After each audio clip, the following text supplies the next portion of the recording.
வணக்கம். தமிழ் ஃபுட் கார்னரில் இன்னைக்கு சுவையான முட்டைக்கோஸ் ரவா ரொட்டியும் அதுக்கு காம்பினேஷனாக ஒரு கொத்தமல்லி சட்னியும் பண்ண போகிறோம். டெய்லி இட்லி, தோசை, சப்பாத்தி இந்த மாதிரி பண்ணுறதுக்கு இந்த பிரேக்ஃபாஸ்ட்டும் ட்ரை பண்ணலாம். இப்போ இந்த ரொட்டியையும் சட்னியையும் எப்படி பண்ணுறதுன்னு பார்க்கலாம். இந்த மிக்சிங் பவுலில் 1 கப் நைஸ் ரவை, 2 டேபிள் ஸ்பூன் அரிசி மாவு, இதில் 3/4 கப் முட்டைக்கோஸ், 1/4 கப் வெங்காயம், கட் பண்ண ஒரு பச்சை மிளகாய், 1 டீஸ்பூன் இஞ்சி, 1 டீஸ்பூன் கட் பண்ண கறிவேப்பிலை இலைகள், 1/3 கப் அளவு கொத்தமல்லி இலைகள் எல்லாத்தையுமே நல்லா பொடியாக சாப் பண்ணிக்கணும்.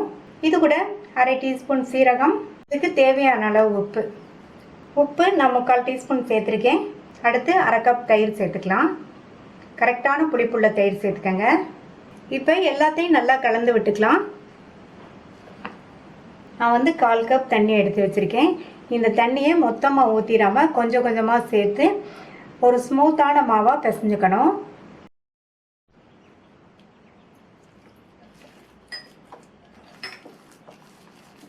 எடுத்து வச்ச 1/4 கப் தண்ணியை ஃபுல்லாக சேர்த்துட்டேன். மாவு இந்த மாதிரி ஸ்மூத்தாக இருக்கணும். மூடி வச்சிடலாம். ஒரு 20 நிமிஷம் ஊறட்டும். இந்த ரவா ரொட்டிக்கு சைட் டிஷ்ஷாக கொத்தமல்லி சட்னி ரொம்ப டேஸ்ட்டாக இருக்கும், காம்பினேஷனாக இருக்கும். அதுக்கு இந்த மிக்ஸி ஜாரில் 4 டேபிள் ஸ்பூன் தேங்காய் துண்டுகள், 2 பச்சை மிளகாய், 1 பூண்டு, 1 கைப்பிடி அளவு கொத்தமல்லி இலைகள், இந்த சட்னிக்கு தேவையான அளவு உப்பு, தேவையான அளவு தண்ணி சேர்த்து அரைச்சிக்கலாம். அரைச்ச சட்னியை இந்த கிண்ணத்துக்கு மாற்றிட்டு இது கூட ஒரு 1/2 டீஸ்பூன் லெமன் ஜூஸ் சேர்த்து நல்லா ஒரு தடவை மிக்ஸ் பண்ணி விட்டுட்டு தாளிப்பு போட்டுடலாம். தாளிப்பு போடுறதுக்கு 2 டீஸ்பூன் எண்ணெய் விட்டு 1/4 டீஸ்பூன் கடுகு, 1/4 டீஸ்பூன் உளுந்து, கொஞ்சமாக கறிவேப்பிலை போட்டு தாளிச்சிருக்கேன். தாளிப்பை இந்த சட்னியில் சேர்த்துடலாம். 20 நிமிஷம் ஆச்சு. மாவு நல்லா ஊறிடுச்சு. ரொட்டியை தட்டுறதுக்கு வாழை இலை அல்லது பட்டர் ஷீட் எடுத்துக்கோங்க. நான் இன்னைக்கு வாழை இலை எடுத்திருக்கேன். வாழை இலையில் லைட்டாக எண்ணெய் அப்ளை பண்ணிவிட்டு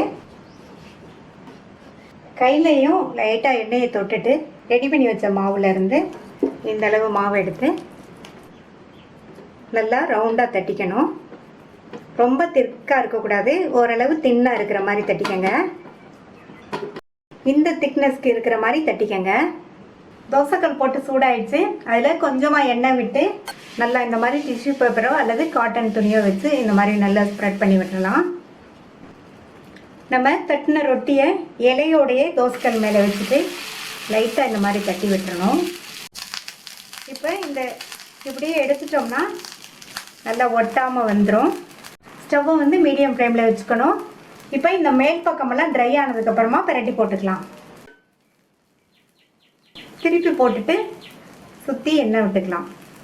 நீங்கள் விருப்பப்பட்டீங்கன்னா நெய் வேணாலும் விட்டுக்கங்க. மேலேயும் கொஞ்சமாக எண்ணெய்.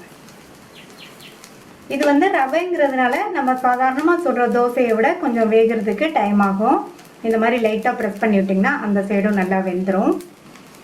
இந்த ரவா ரொட்டியில் நம்ம முட்டைக்கோஸ் நிறைய சேர்த்துருக்கிறதுனால இது ஒரு ஹெல்த்தியான பிரேக்ஃபாஸ்ட். அந்த சைடு வெந்துருச்சு. ஒரு தடவை பிரட்டி போட்டுட்டு ரவா ரொட்டி ரெடி ஆகிடுச்சு, எடுத்துடலாம். சுவையான ஹெல்த்தியான முட்டைக்கோஸ் ரவா ரொட்டி ரெடி ஆகிடுச்சு. இந்த முட்டைக்கோஸ் ரவா ரொட்டியையும் சட்னியையும் ட்ரை பண்ணி பார்த்துட்டு உங்கள் கமெண்ட்ஸை சொல்லுங்கள். இது வரைக்கும் தமிழ் ஃபுட் கார்னர் சேனலை சப்ஸ்கிரைப் பண்ணாதவங்க சப்ஸ்கிரைப் பண்ணிவிட்டு பக்கத்தில் உள்ள பெல் பட்டனையும் கிளிக் பண்ணிக்கோங்க. Thank you.